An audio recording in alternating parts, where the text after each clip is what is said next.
किताब के पन्ने अपने साथ कई राज दफन करके रखते हैं जो सिर्फ उन्हें दिखते हैं जो पढ़ना जानते हो। पर कुछ किताब ऐसी होती है जिनके अंदर छुपे राज अगर बाहर निकल जाए तो वो पूरी कायनात पर कहर ढा सकते हैं। आज से तकरीबन 1000 वर्ष पूर्व उस समय के रोमानिया में एक नव युवक रहा करता था। उसका पढ़ाई लिखी में कोई खास रुचि नहीं थी और न ही घर के कामों में साथ देता था। वो नौजवान पूरा दिन बस घूमना फिरना पसंद करता था। एक दिन वो नौजवान, जिसका नाम माइकल था, वो घूमते फिरते अपने घर से थोड़ी दूरी पर खेतों में पहुंच गया। अभी कुछ ही देरे हुए होंगे कि उसे एहसास भी हुआ कि खेत के बगल में जो जंगल है वहां से कोई उस पे नजर रख रहा है। पहले तो माइकल को लगा कि वे उसने जो देखा या आभास हुआ तो एक भ्रम है। कुछ देर जंगल को निहारने के बाद वो वापस अपने काम पर लग गया कि तभी माइकल को एहसास हुआ कि जंगल से कोई जानवर उस पर घात लगाकर बैठा है और वो जंगली जानवर कभी भी हमला कर सकता है।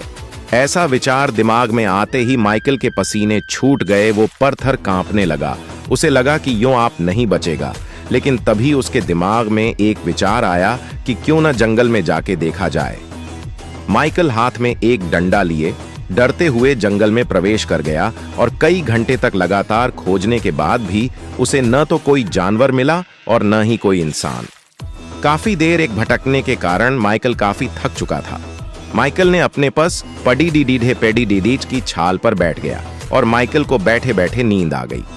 कुछ देर बाद जब माइकल की आंख खुली तब उसे एहसास हुआ कि जहां वो बैठा है उसके बगल में एक झोपड़ी है। जहां तक माइकल को याद था कि जब वो पेट डीएच के कटे तने पर बैठ के सुस्ता रहा था तब वहां झोपड़ी नहीं थी।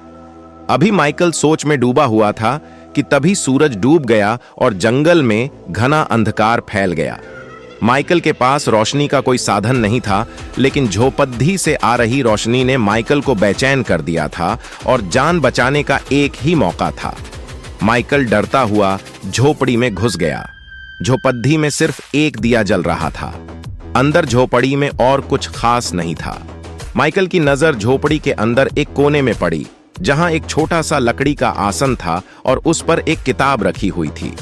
माइकल ने किताब देखते ही उसे पहचान लिया कि यह कोई धार्मिक और प्राचीन ग्रंथ है। माइकल ने किताब से एक अजीब सा जुड़ाव या खींचाव महसूस किया। लाख प्रयासों के बावजूद वो खुद को किताब से दूर नहीं कर पाता है और तुरंत ही किताब को उठा लेता है। किताब को हाथ में लेते ही गजब हो गया। किताब के अंदर से निकलकर कुछ अजीब सा माइकल के अंदर घुस जाता है।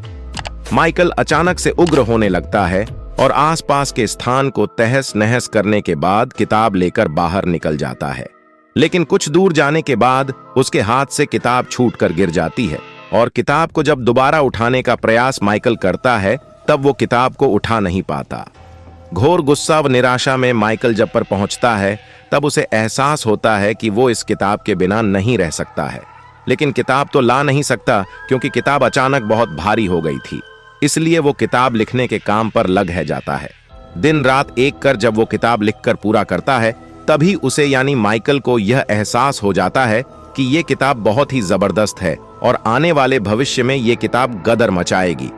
माइकल को अपनी खुशी पर हंसते हंसते न जाने कब हार्ट अटैक आ गया और माइकल की वहीं सांसें थम गई।